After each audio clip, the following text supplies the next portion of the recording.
गीता 18 के श्लोक नंबर 62 में भगवान स्वयं कह रहे हैं कि अर्जुन उस परमेश्वर की शरण में जा जिसकी कृपा से परम शांति व शाश्वत स्थान अर्थात सतलोक को प्राप्त होगा।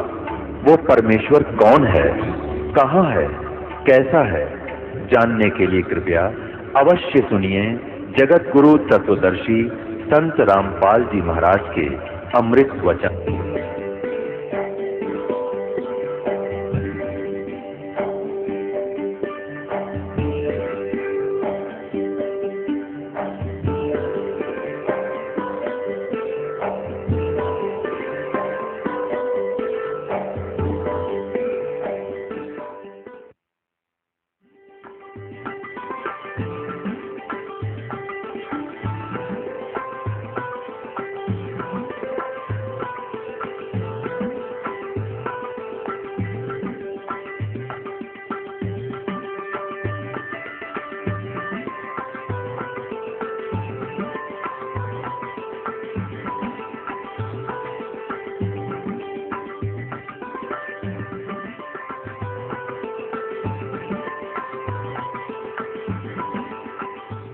गरीबदास साहिब जी ने परमात्मा से प्राप्त ज्ञान को किस प्रकार बोला है।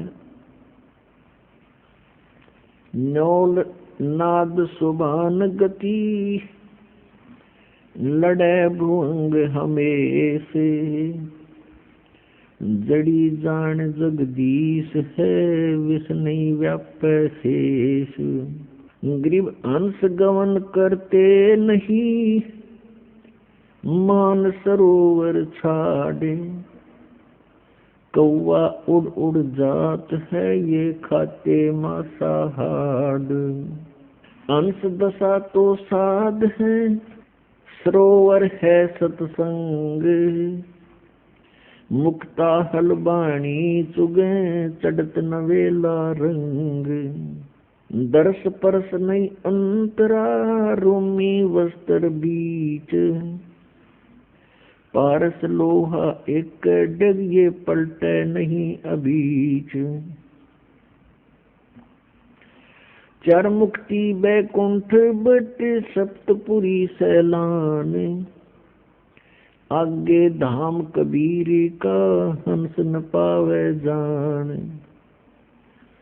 गरीब मौन रहे मन नालय है, मौन रहे मगनालय है ये मार्ग बंकी बाट। सोन शिखर गढ़ सोरंग है कर सतगुरु से साट। पल से ती पल ना मिले बो लगे नहीं भो, बिच तकिया महबूब का परमेश्वर की सो। काशी काया मन मग हर दोहों के मध्य कबीर, काशी तज मग हर गया पाया नहीं शरीर। अब क्या बताते हैं। न्योल नाद सुबान गति ये लड़े भुवंग हमेश, जड़ी जान जगदीश है विष नहीं व्यापै शेष। अंश गमन करते नहीं मान सरोवर छाड़, ये कौवा उड़ उड़ जाते हैं वो खाता मांसाहार। अब क्या बताते हैं कि जिस प्रकार नेवला न्योल, एक नेवला होता है छोटा सा जानवर, करेलिए जैसा, उससे थोड़ा तगड़ा होता है, चूहे से बड़ा। एक कहते न्योल एक सर्प के साथ युद्ध करता है। सर्प कितना बड़ा होता है, 5-6 फुट का लंबा और तगड़ा मोटा। और न्योल एक बहुत ही छोटा सा जानवर होता है, चूहे जैसा।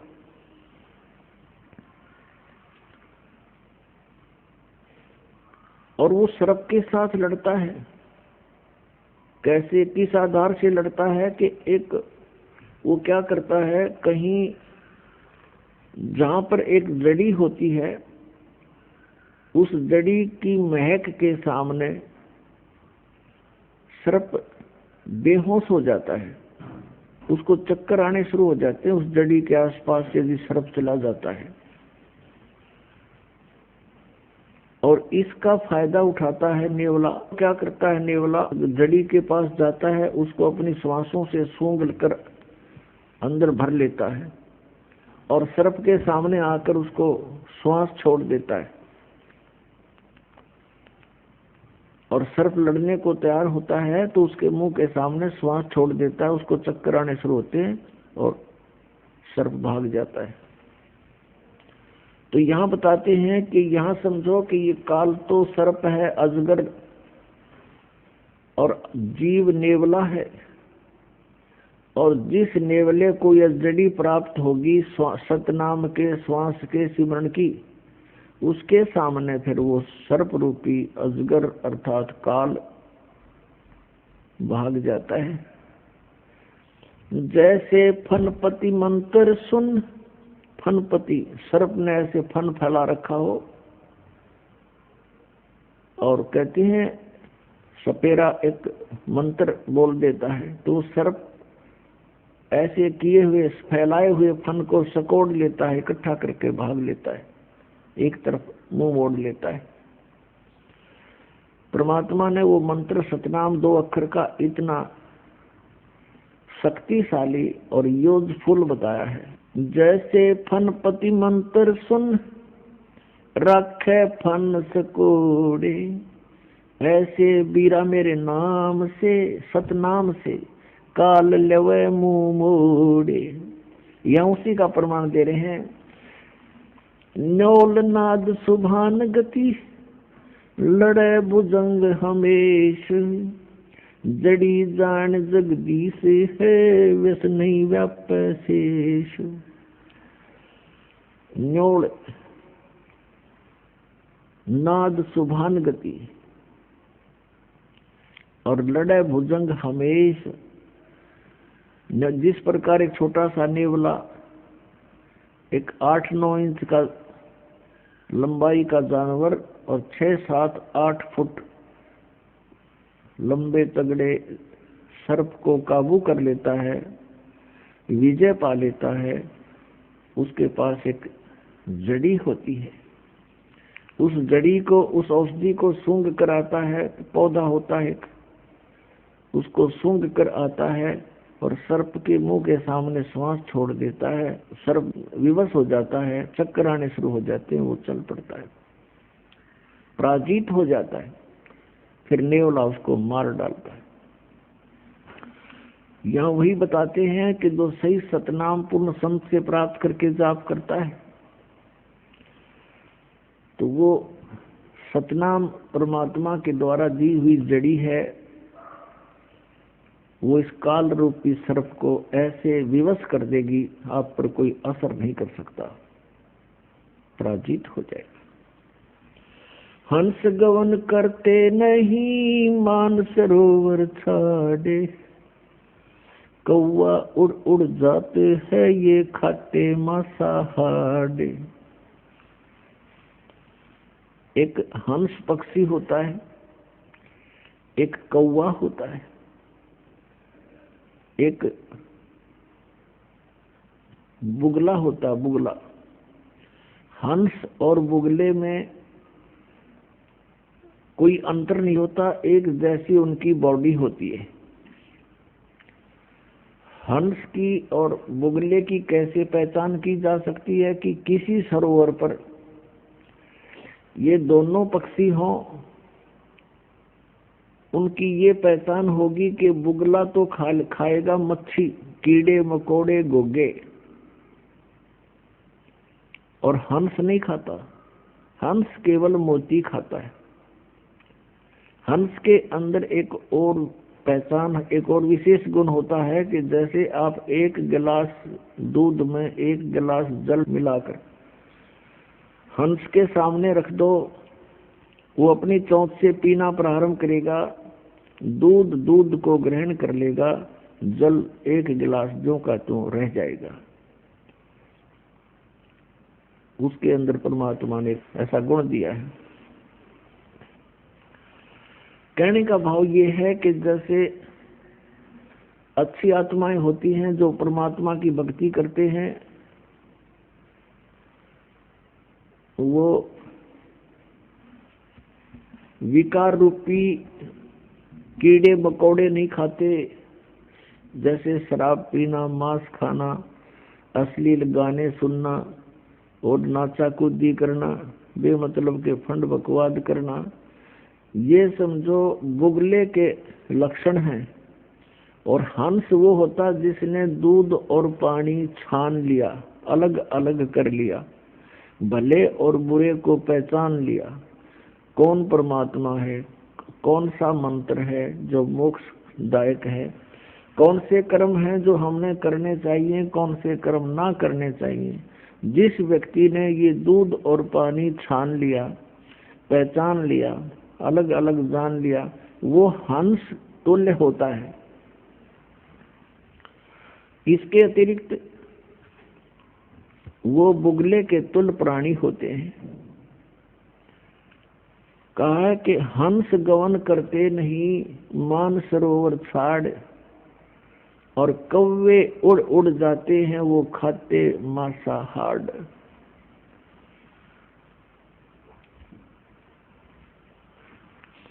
और यही दशा बुगलों के बारे में बताई है कि जो अच्छी आत्माएं होती हैं वो सत्संग रूपी सरोवर को छोड़कर नहीं जाते, जहां राम नाम के मोती उपलब्ध होते। और जो कौवे जैसे व्यक्ति हैं, बुगले जैसे व्यक्ति हैं, वो उस सरोवर पर नहीं टिक सकते जहां पर मच्छी, कीड़े मकोड़े, घोंघे खाने को नहीं मिलते। वो मोती आहार नहीं कर सकते, कर्महीन होते हैं। ये सत्संग रूपी सरोवर में हंस ही रह सकते हैं, क्योंकि यहाँ केवल मोती बखेरे जाते हैं, यहाँ पर बकवाद नहीं होती है, या ना कोई अश्लील गाने होते हैं, ना यहाँ कोई ऐसा आहार खाद्य पदार्थ होता है, ना कोई चटपटी बकवाद होती है। सिंपल आहार होता है, स्वच्छ आहार होता है, और साथ में उच्च विचार होते हैं। तो उनको हंस ही ग्रहण कर सकते हैं, कौवे नहीं रुक सकते। उनकी आदत बकवाद करने की, मांस खाने की, यानी शराब पीने की है, सिनेमा देखने की है, और माया जोड़न के उनकी एक विशेष प्रवृत्ति होती है। तो वो व्यक्ति सत्संग में नहीं रह सकते, वो यहाँ से तुरंत भाग जाते हैं। अंश दशा तो साध है, ये सरोवर है सत्संग, मुक्ता हलबाणी चुगे फिर चढ़े नवेला रंग। हंस दशा तो साधु हैं, साध सोए जो सीधा चाल है, बकवाद छोड़ दे साधु है, भक्ति करे, सत भक्ति करे, वो साधु है। कहते हंस जैसी दशा के तो ये संत हैं, भक्त हैं। और ये सरोवर है सत्संग, जहां उनको मोती, सतनाम रूपी, सत्संग रूपी मोती प्राप्त कराए जाते हैं। और फिर चढ़त नवेला रंग, जितना अधिक सत्संग सुनोगे उतना ही अधिक आपका भाव भगवान में बनता चला जाएगा। फिर क्या बताते हैं, दरस परस नहीं अंतरा, रोमी वस्त्र बीच, पारस लोहा एक डग, ये पलटे नहीं अभीच। क्या बताते हैं कि यदि सत्संग में भी रहते हैं, आ भी जाते हैं किसी कारण से, किसी के कहने सुनने से, तो वो ऐसे बताए हैं कि जैसे एक पारस पत्थर होता है, उस पारस पत्थर के साथ में अगर लोहे को लगा दिया जाए वो सोना बन जाता है। लगाने का मतलब है उससे ऐसे बिल्कुल टच होना चाहिए, ऐसे टच हो जाए तो सोना बना देता है। और उनके बीच में वो रखा निकट दिखाई देता है, और बीच में जरा सा भी अंतर रह गया, यानी कहते रोमी वस्त्र अंतरा। एक उदाहरण दिया कि बिल्कुल बहुत ही पतले वस्त्र भी की मोटाई जितना भी अंतर बीच में रह गया दोनों के, वो लगते तो ऐसे जैसे बिल्कुल साथ लगे हुए, लेकिन वो सोना नहीं बन रहा क्योंकि उससे वो टच नहीं हो रहा। लगता है जैसे बिल्कुल साथ ही खड़ा है, रखा है, बिल्कुल टच हुआ है, लेकिन टच ना होने से अभी वो सोना नहीं बना। तो यहाँ बताते हैं, इसका भावार्थ बताते हैं कि जैसे कोई व्यक्ति सत्संग में आ भी रहा है और फिर सत्संग के उन वचनों को हृदय में उतार नहीं रहा, तो वो सत्संग बच्चे आता भी रहे उसके असर नहीं होगा, क्योंकि वो अभी मिला नहीं है।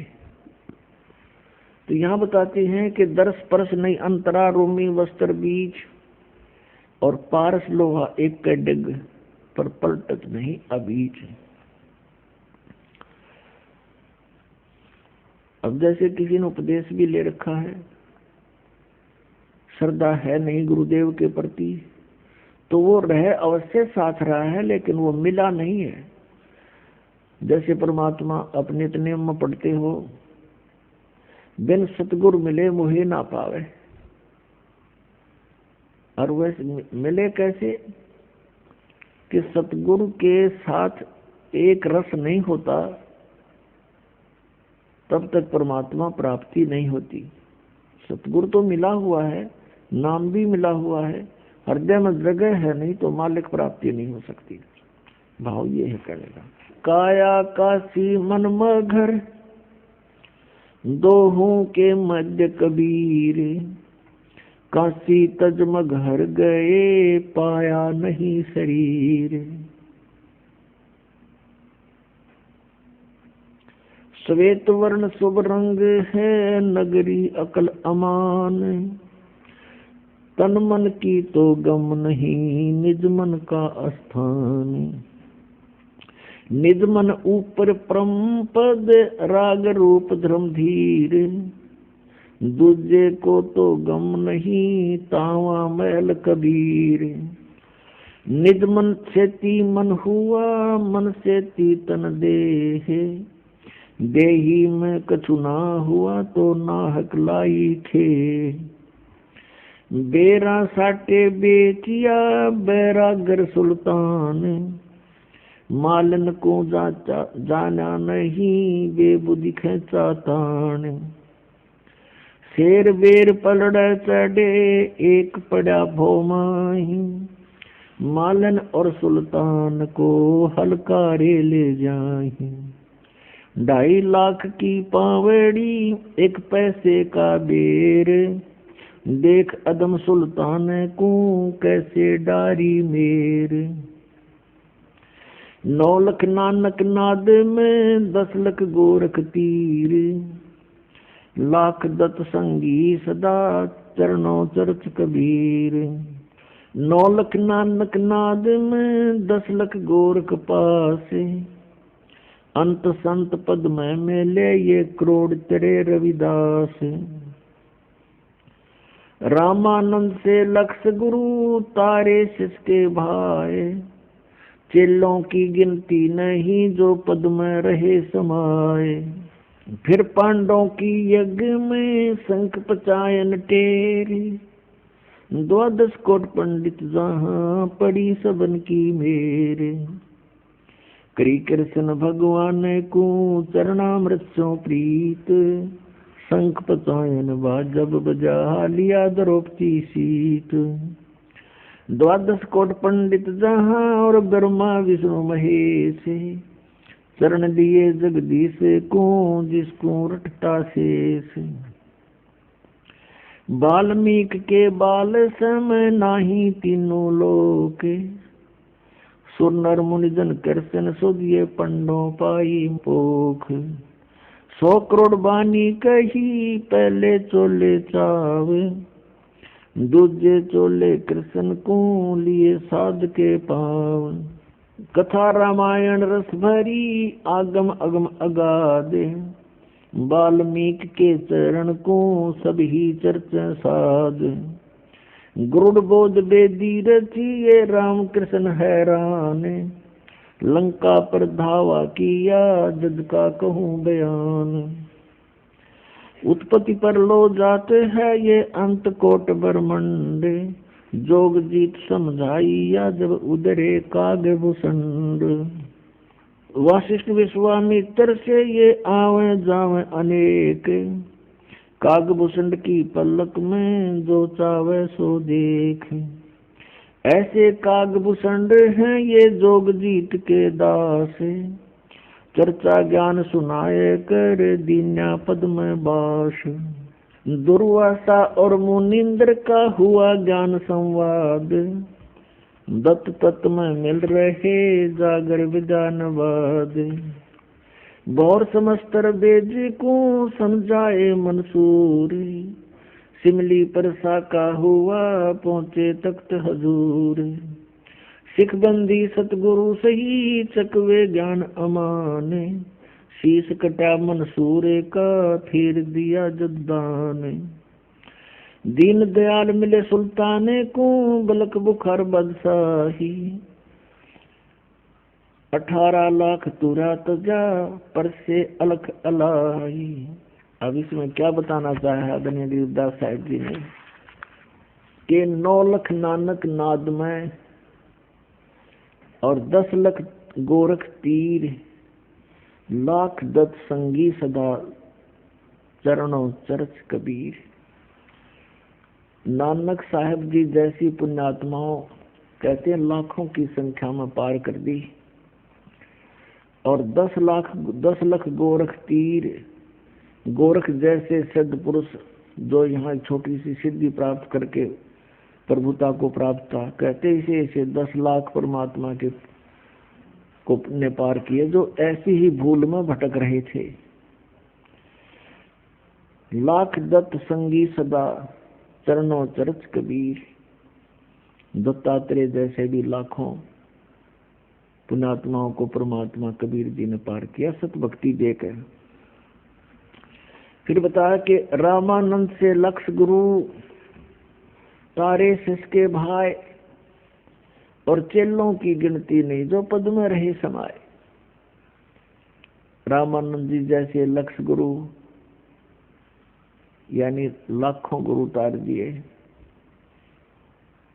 उनको शिष्य बनकर उनका परमेश्वर रामानंद जी के शिष्य बन करके उनको सतमार्ग समझाया। और गुरु मर्यादा बनाए रखने के लिए अति आवश्यक जाना, इसलिए उन्होंने रामानंद जी को गुरु बना करके ये मर्यादा कायम रखी कि गुरु बिन माला फेरते, गुरु बिन देते दान, गुरु बिन दोनों निष्फल रहते, पूछो वेद पुराण। अब क्या बताया है? काया काशी मन मघर, दोहों के मध्य कबीर, और काशी तज मघर गए पाया नहीं शरीर। पुण्यात्माओं, अज्ञान को हटाने के लिए परमात्मा स्वयं आते हैं और वो एक तत्वदर्शी संत की भूमिका करते हैं, यानी तत्व ज्ञान प्रचार करते हैं। अच्छी आत्मा को मिलते हैं, उनको अपने सामर्थ्य से परिचित कराते हैं। ये विधान है परमात्मा का। एक रामानंद नाम के बहुत बड़े विद्वान माने जाते थे, पंडित जी थे। चारों वेदों के, गीता के, 18 पुराणों के वो मर्मज्ञ माने जाते थे। और उन्होंने आकर के वहाँ बनारस में अपना, काशी में अपना डेरा स्थापित किया और 1400 ऋषि बनाए प्रचारक, वो प्रचार किया करते थे। और स्वामी रामानंद जी ये विष्णु जी के उपासक थे। श्री विष्णु जी को वो इष्ट मानते थे, गीता और वेदों का प्रचार करते थे, 18 पुराणों को वो एक विशेष ग्रंथ मानते थे। वेदों के तुल्य मानते थे।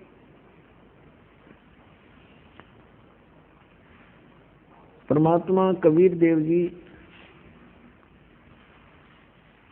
लीला करते हैं। वेदों में परमात्मा की ये लीला वर्णित है कि वो भगवान जो परम अक्षर ब्रह्म है ऐसी लीलाएं करते हैं। कैसी लीला करते हैं? वो 3 प्रकार से पूरे असंग ब्रह्मांडों का धारण पोषण करते हैं, कंट्रोल भी करते हैं, सबको यथा जिसका संस्कार है वैसा उसको प्राप्ति वही कराते हैं, और तत्व ज्ञान भी प्रचार वही करने के लिए यहाँ प्रवेश होते हैं। श्रीमद् भगवत गीता अध्याय 15 के श्लोक 16 और 17 में 3 पुरुष बताए हैं, एक सरपुरुष, एक अक्षर पुरुष। सरपुरुष तो ये 21 ब्रह्मांड का स्वामी है जिसे ब्रह्म कहते हैं, और अक्षर पुरुष है ये 7 संग ब्रह्मांड का स्वामी है, ये कुल का मालिक नहीं है। और 17वें श्लोक में 15वें अध्याय के गीता जी में कहा है कि उत्तम पुरुष तु अन्य परमात्मा इति उदाहरते, यह लोग तरम आविश्य विभर्ति अवय ईश्वर है। वो श्रेष्ठ प्रभु उत्तम पुरुष तो कोई अन्य है जो 16वें श्लोक में 2 पुरुष बताए हैं, एक सरपुरुष एक अक्षर पुरुष। इनसे भी अन्य है, क्योंकि सरपुरुष और अक्षर पुरुष ये दोनों नाशवान है। इनके अंतर्गत जितने प्राणी वो भी नाशवान है। जीव आत्मा नहीं मरती, वो तो किसी की भी नहीं मरती, तो देख कुत्ते सूअर की भी नहीं मरती। 17वें श्लोक में तुरंत कहा है कि वो उत्तम पुरुष तो इन दोनों से, सरपुरुष और अक्षर पुरुष से कोई अन्य है, और वही तीनों लोकों में प्रवेश करके सबका धारण पोषण करता है। और वो परमात्मा कहा जाता है, वो है अविनाशी परमात्मा है, वास्तव में अविनाशी परमात्मा। वेदों में परमेश्वर पूर्ण परमात्मा की जानकारी है। वेदों का ज्ञान ब्रह्म दे रहा है, ब्रह्म सरपुरुष, और गीता का ज्ञान भी सरपुरुष यानी ब्रह्म दे रहा है श्री कृष्ण में प्रवेश करके।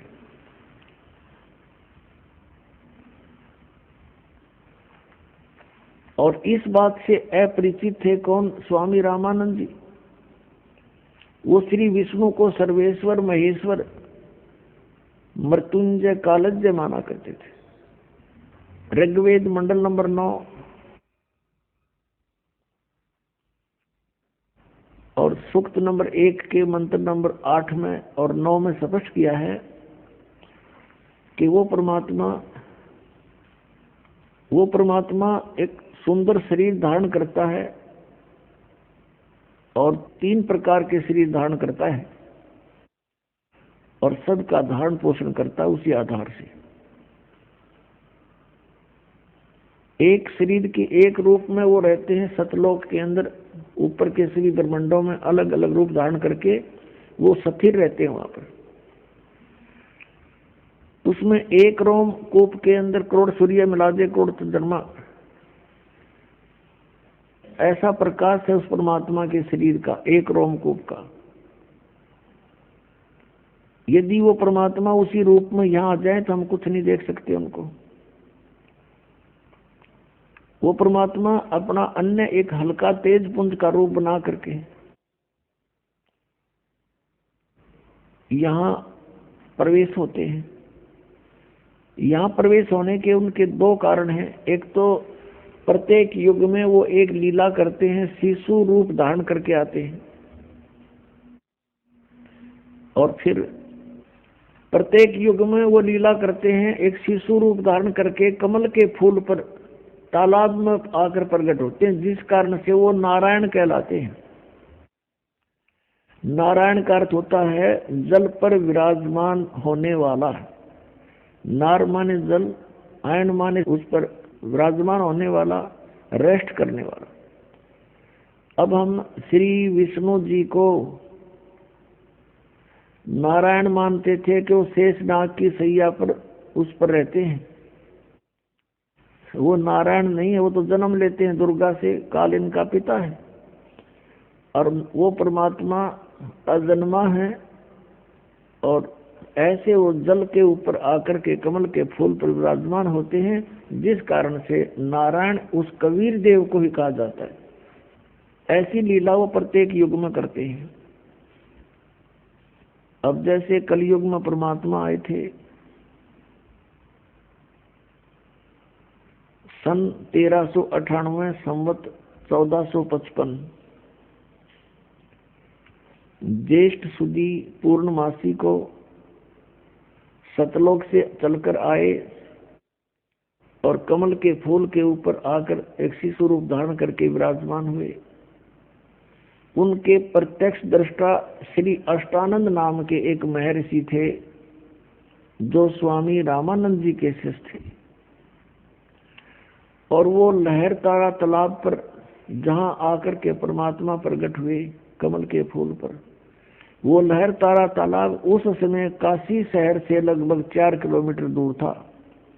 और वहां आसपास वन था, चारों तरफ उसके जंगल था। और वहां वो सरोवर बना हुआ था गंगा के साथ में। गंगा का पानी लहरों के द्वारा उछलकर ओवरफ्लो होकर वर्षा के दिनों में उस झील में प्रवेश कर जाता था और एक बहुत बड़े सरोवर का रूप धारण कर लेता था, जिस कारण से उसको लहर तारा तालाब कहा जाता था। उस लहर तारा तालाब पर अष्टानंद नाम के एक ऋषि जो रामानंद जी के शिष्य थे, वो प्रतिदिन वहां स्नान करने के लिए जाया करते थे और सुबह सुबह कुछ समय तक वहां बैठकर अपने गुरु जी से प्राप्त साधना भक्ति किया करते थे, एकांत स्थान पाकर। और एक नीरू और नीमा नाम के दुल्हे थे। ये नीरू नीमा कौन थे? उसी जन्म में ये पहले ब्राह्मण थे। गौरी शंकर नाम था नीरू का और सरस्वती नाम था नीमा का। ये शिव जी के भक्त थे। बहुत अच्छी श्रद्धा थी भगवान शिव में, उसको इष्ट रूप में पूजा करते थे, शिव पुराण की कथा किया करते थे। और कथा करने से जो भी उनको कोई चढ़ावा पैसा आता था पूजा का, उससे अपना निर्वाह करते थे और शेष बचे हुए पैसे को वो दान कर दिया करते थे, संग्रह नहीं करते थे। निसंतान थे, कोई संतान नहीं थी। विवाह को भी कई वर्ष हो चुके थे। अब मुसलमानों ने क्या देखा कि ये गौरी शंकर जो है हिंदू धर्म का बहुत प्रचार कर रहा है, बहुत लोग इसके अंदर आस्था रखते हैं, क्योंकि गौरी शंकर किसी को स्वार्थवश मिसगाइड नहीं करता था, केवल भगवान शिव की कथा सुनाता था, किसी से कोई पैसा नहीं मांगता था, कोई जंतर मंत्र नहीं करता था। लोगों की ज्यादा श्रद्धा उसके अंदर थी, जिस कारण से अन्य जो स्वार्थी ब्राह्मण थे वो उस गौरी शंकर ब्राह्मण से ईर्ष्या रखा करते थे। इस बात से परिचित थे मुसलमान धर्म के काजी और पीर मुल्ला।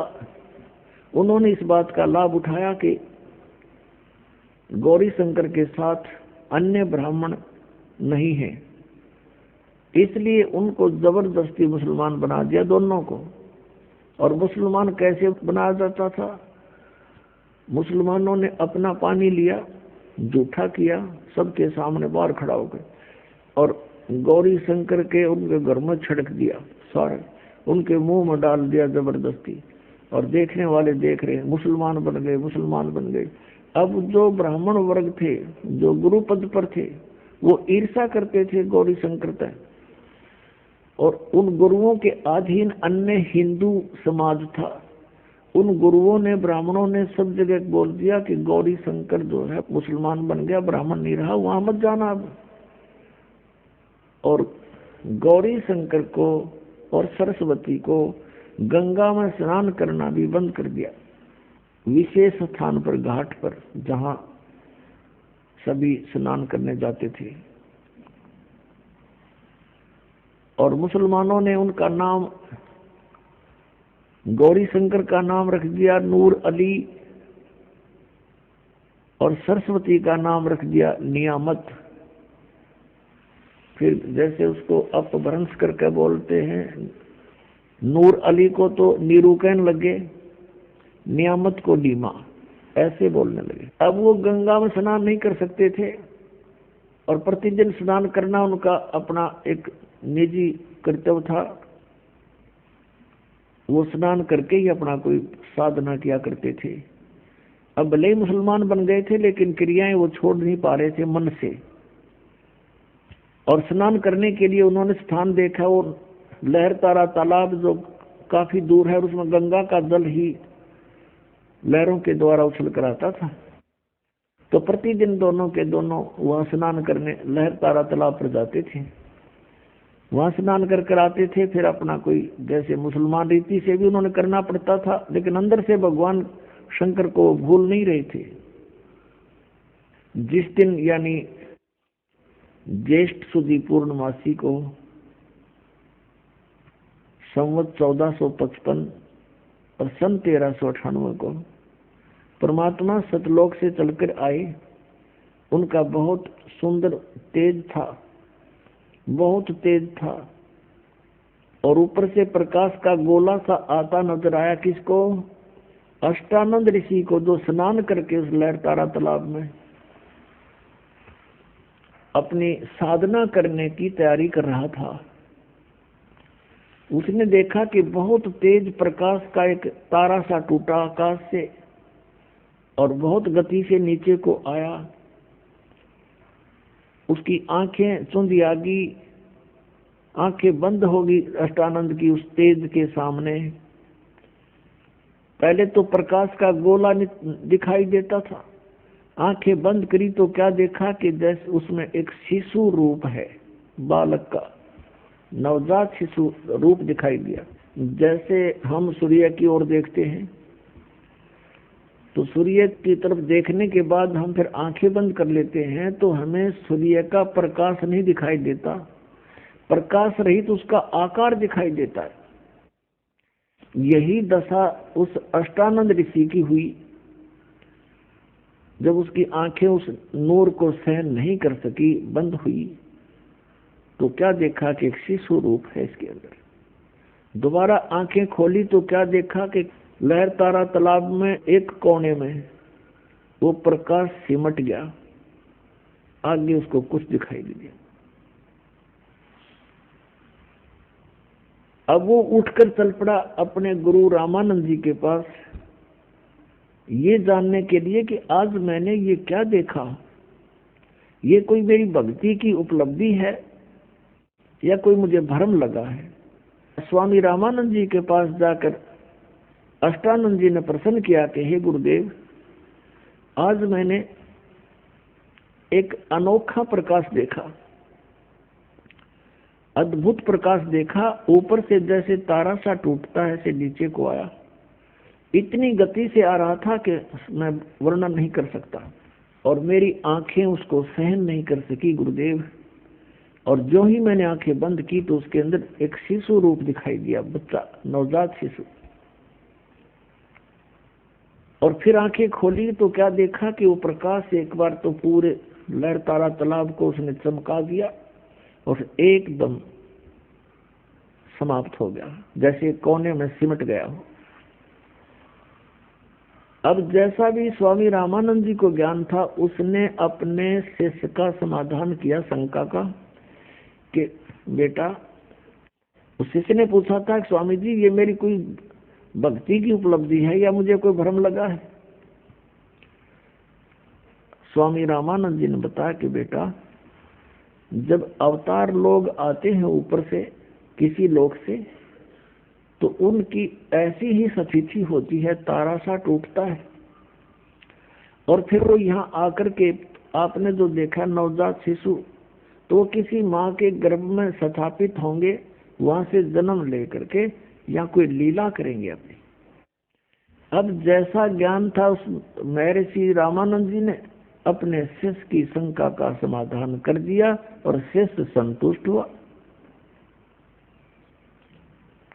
अब इनको इतना ही ज्ञान है कि जितने भी अवतार आए हैं, श्री राम, श्री कृष्ण और भी जितने ये 9 और 24 अवतार मानते हैं, सभी माँ से ही उत्पन्न हुए हैं। लेकिन वो अवतार जो लहर तारा तालाब पर है, कमल के फूल पर आया है, वो किसी माँ से जन्म नहीं लेता, वो अजन्मा है, वो स्वयंभू है, वो परिभू है, स्वयंभू है। उनका शरीर शुक्रम अकायम ऐसनाविरम, उस परमात्मा का शरीर माता पिता के योग से बनी उन बीज शक्ति से नहीं होता, और उनके शरीर में नाड़ी तंत्र नहीं है। इसलिए यजुर्वेद अध्याय नंबर 40 के मंत्र 8 में कहा है कि सप्रियागात,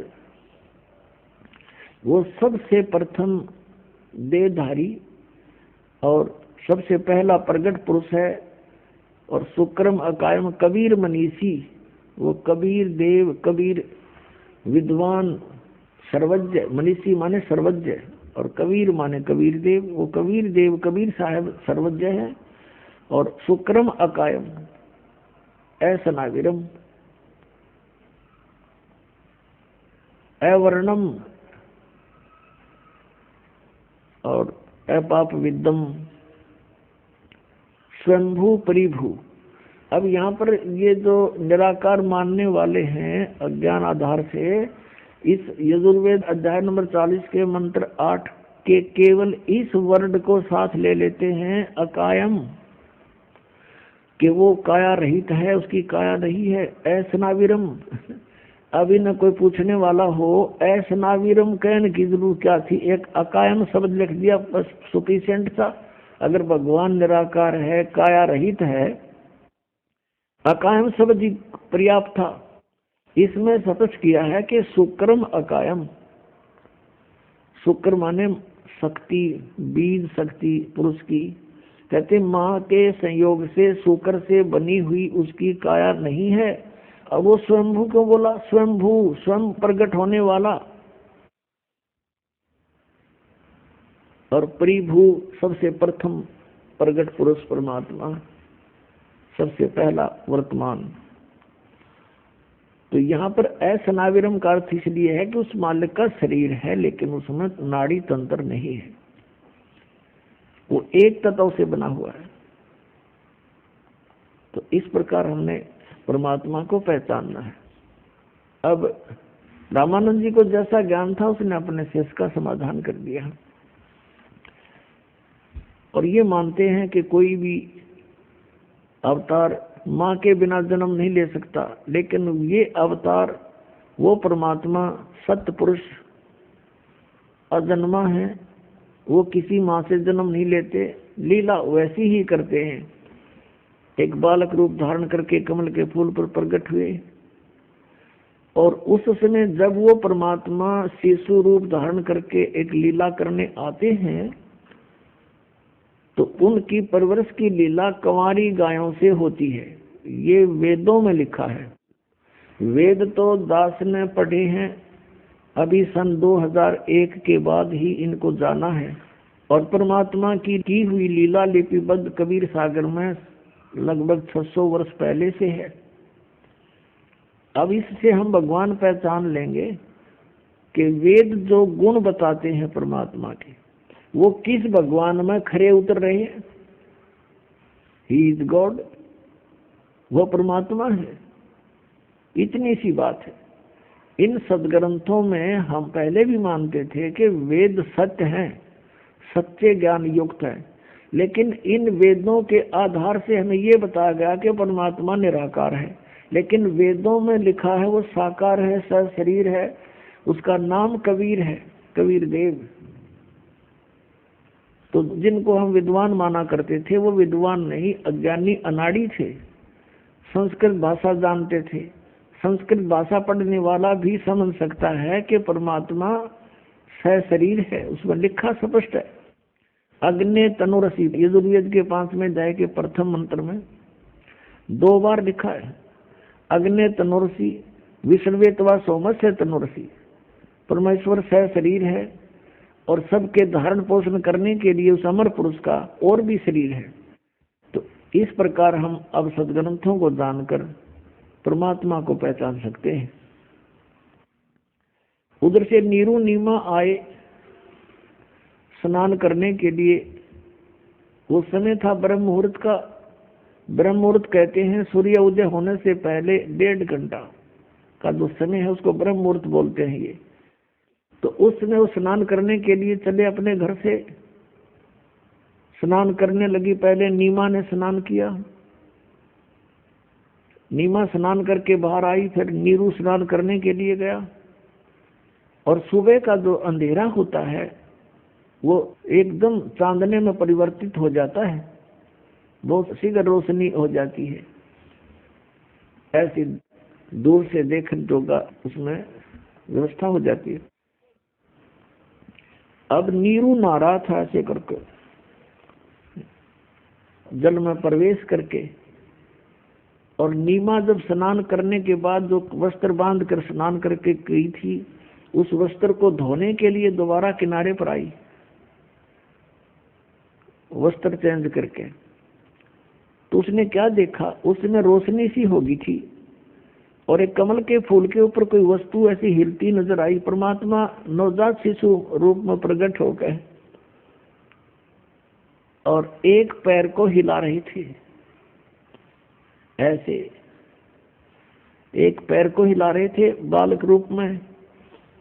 अब नीमा की नजर गई कि क्या हिल रहा है। पहले तो उसने देखा कोई सर्प है, फिर ध्यान से देखा कि तो कोई बालक है। और वो नीरू और नीमा जब अपनी कुटिया से चले थे, रास्ते में नीमा भगवान शंकर से अर्ज कर रही थी, रो रही थी कि हे भगवान, हमें भी एक खिलौना दे दो, मेरा भी संसार में साझा हो जाएगा, दुनिया वालों का मुंह बंद हो जाएगा, मुझे बांझ बोलते हैं। हे भगवान, आपके घर में कोई कमी नहीं, आप सब कुछ कर सकते हो। ऐसा कहकर फूट फूट कर रोने लगी। नीरू ने कहा, नीमा तू तो बिल्कुल पागल होगी, भगवान को क्या पता नहीं हमारे दुख का, वो सब जानते हैं। यदि वो हमारे भाग्य में होता तो दे ही देते, हमारी किस्मत में नहीं है। और हमने कितने ज्योतिषियों से भी अपनी जन्म पत्री भी दिखा ली, हमारे भाग्य में पुत्र नहीं है। फिर क्यों अपना संतुष्ट कर, पुत्र हमारे भाग्य में है नहीं, और तू रो रो के अपनी आंखें और खराब कर लेगी, अंधी हो जाएगी, बुढ़ापे में उंगली पकड़ने वाला कोई है नहीं, तुझे दूना दुख हो जाएगा, तो रोया मत कर। अब नीरू अपनी पत्नी नीमा को ऐसे सांत्वना देता हुआ वहां लहर तारा तालाब पर पहुंच गए थे। अब वो क्या देख रही है कि कमल के फूल पर एक बालक है, उसका पति सरोवर में स्नान कर रहा है। नीरू तब उसने कहा कि देखियो जी, कमल के फूल पर बालक है, कमल के फूल पर बालक है।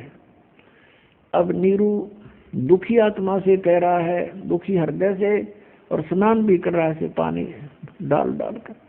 कहने लगे, नीमा तू मानती नहीं मेरी बात को, तू पागल हो चुकी है, अब कति मेंटल होली, तुझे जल में भी बच्चे दिखाई देने लगे। हे परमात्मा, इसको सद्बुद्धि दो। अब नीमा कहती है फिर जोर से कि देखियो जी देखियो, सचमुच देखना बच्चा डूब गया। अब उसने देखा कि किस प्रकार बोल रही है, जिधर वो संकेत कर रही थी उधर ध्यान किया, देखा कमल के फूल पर एक नवजात शिशु सचमुच लेटा हुआ। अब नीरू ने आओ देखा ना ताओ देखा कि कई बालक डूब ना जा, फटाफट कमल के फूल सहित तोड़ के और उठा लिया।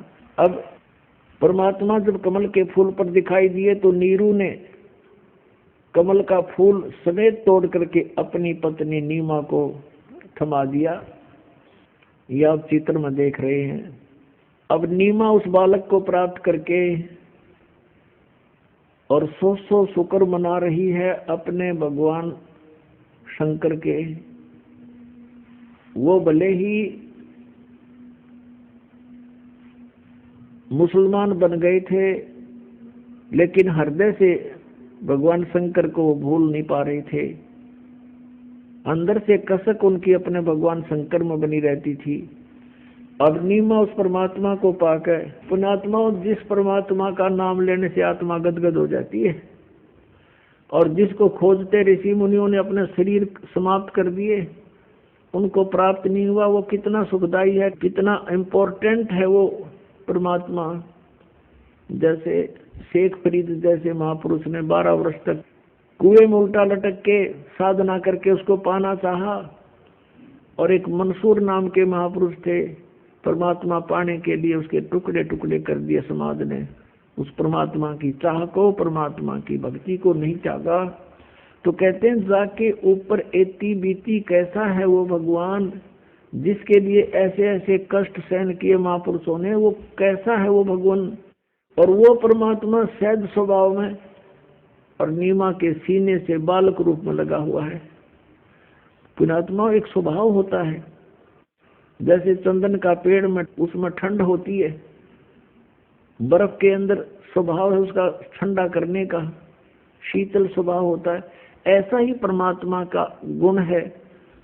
अब वो परमात्मा जिसमें वो गुण है कि जो जिसके साथ रहे उसके सभी दुखों का को दूर कर देता है, उसके शरीर के कष्ट को भी दूर कर देता है, और एकदम उसको एक अलग सा आभास होता है।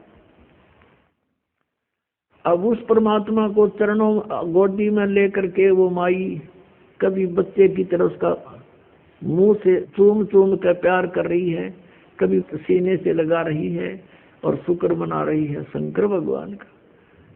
परमात्मा गोदी में और महिमा शंकर भगवान की हम न्यों भूल गए, हम ऐसे विचलित हैं। यहाँ गरीबदास साहब जी कहते हैं जगत का पेख ना पेखा और धनी का नाम ना लेखा। शुक्र मना रही है शंकर भगवान का, और परमात्मा खुद कैसे आ रहे हैं, वो कौन है परमात्मा उसका पता भी नहीं। अब कैसे उपमा की है गरीबदास साहिब जी ने अपने भगवान की। 84 बंधन कटे कीनी कल्प कबीर, 52 चतुर्दश लोक सब टूटे जम जंजीर। 84 बंधन कटे कीनी कल्प कबीर, 52 चतुर्दश लोक सब ये टूटे जम जंजीर। अंत कोट ब्रह्मांड में बंदी छोड़ कहाए, सो तो एक कबीर हैं जननी जने नमाए। शब्द स्वरूपी साहेब दनी, शब्द सेंद सब माही, बाहर भीतर रम रहा जहाँ तहाँ सब ठाही। जल थर पृथ्वी गगन में वो बाहर भीतर एक, पूर्ण ब्रह्म कबीर हैं अवगत पुरुष अलेख। सेवक होकर उतरे इस पृथ्वी के माही, जीव उदाहरण जगत गुरु बार बार बल जाही। पुणात्माओं, जैसे तुलसीदास जी ने लाखों वर्ष पहले की घटी हुई घटना रामायण को अपनी चौपाइयों के माध्यम से पुनः ज्यों का त्यों अंकित कर दिया, क्योंकि उनकी दिव्य दृष्टि खुल गई थी। और इधर से आदरणीय गरीबदास साहिब जी को परमात्मा स्वयं लेकर के सतलोक गए, सब ब्रह्मांड दिखाए, ब्रह्मा विष्णु महेश के लोक दिखाए, और फिर वो ज्ञान उनके हृदय में भर दिया और उनकी दिव्य दृष्टि ऑन कर दी। आदरणीय गरीबदास साहिब जी की भी दिव्य दृष्टि ऑन कर दी, उनकी भी दिव्य दृष्टि खुल गई थी। अब यहाँ दिव्य दृष्टियों का भी अपनी अक्षमता होती है, दिव्य दृष्टियों की। अब जैसे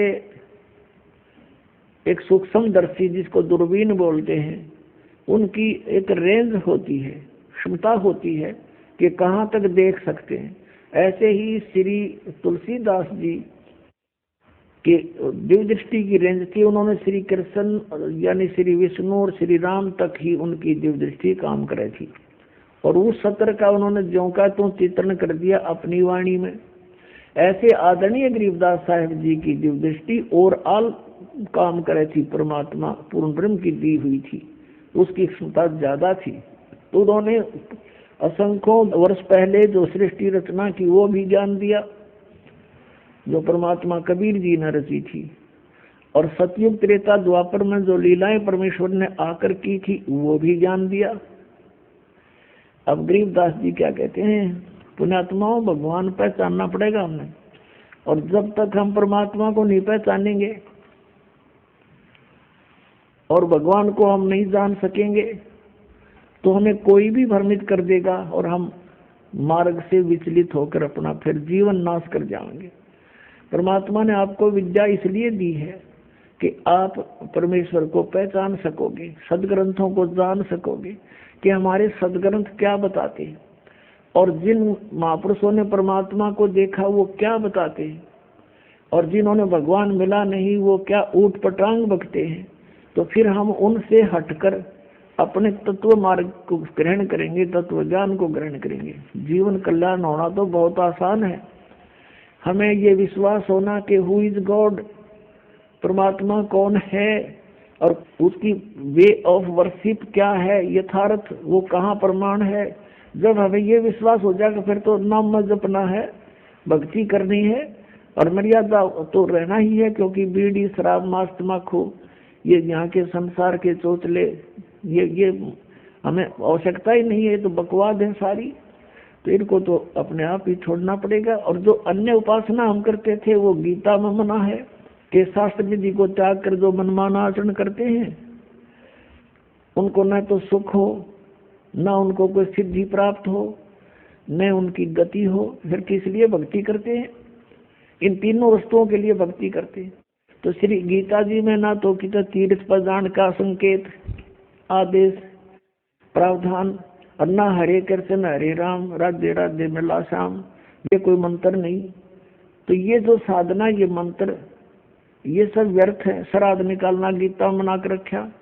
9वें अध्याय के 25वें श्लोक में कहा कि अर्जुन भूत पूजने वाले भूत बनेंगे। ये श्राद्ध निकालना, अस्थि उठाना, जल प्रवाह करके आना, ये सारे जो है भूत पूजा है।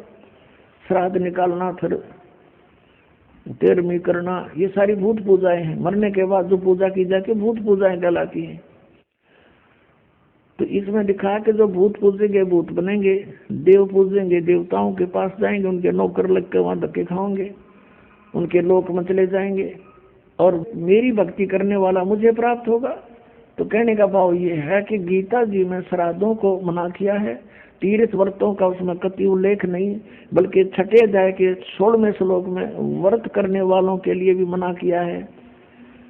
उसमें कहा कि अर्जुन ये योग यानी भक्ति न तो अधिक खाने वाले की और न बिल्कुल ना खाने वाले की, बिल्कुल ना खाना व्रत रखना, और ना घना जागने वाले की और ना घना सोने वाले की, ये कभी सफल नहीं होती। तो व्रत मना कर रखा। और ये एकादशी के व्रत की निरी महिमा गावे ये नकली संत, और फिर तीर्थों पर भ्रमण करवावे, वहां जाने से मोक्ष हो जाता। अगर तीर्थों पर जाने से मोक्ष होता तो गीता जी में अवश्य अंकित होता, और हरे कृष्ण हरे राम ओम नमः शिवाय एवं नमः, अगर ये मंत्र सही होते तो गीता जी में वर्णन होता। जो गीता जी में वे ऑफ वर्शिप नहीं है, वो शास्त्र विधि त्याग कर मनमाना आचरण है, वो हमने नहीं करना चाहिए, वो व्यर्थ है। फिर भगवान को पाना बहुत आसान। गीता जी में कहा कि मेरी भक्ति करनी है तो ओम इति एकाक्षरम ब्रह्म व्यवहार मामन समरण ये पर्याति तो दंदेहम से याति परमाम गति। 8वें अध्याय के 13वें श्लोक। मुझ ब्रह्म का केवल एक ओम मंत्र है, नथिंग एल्स। अंतिम सांस तक भक्ति करता हुआ जो शरीर छोड़कर जाता है सो याति परमाम गति, वो मेरे यानी ब्रह्म से मिलने वाली जो परम गति है उसको प्राप्त होता है। कहाँ ब्रह्म लोक में चला जाता है।